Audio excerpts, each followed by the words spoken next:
What's up? It's James. Welcome back. Alright, so now we're going to go into drying a load of clothes that has come out of the washing machine. And the thing we want to talk about too also is just, this is the step, once again, be careful if you have an item of clothing that is like red or has been dyed with ink or anything like that, anything that could basically run into the other colors, like make sure you're washing that by itself, because this is another step.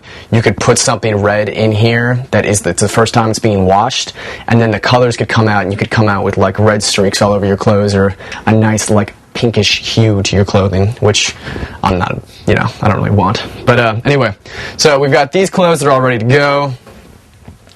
Move them into the dryer. And then the lint catcher. This is key. Everyone always forgets this for some reason. I don't know why. The lint catcher, believe it or not, catches the lint.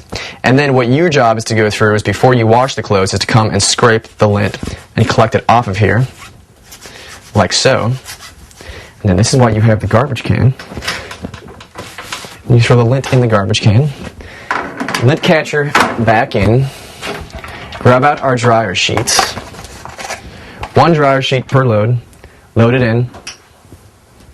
Doors closed. We're in a high heat. We're going to go normal on automatic dry and see how that does. And then you press the start button. And you're off.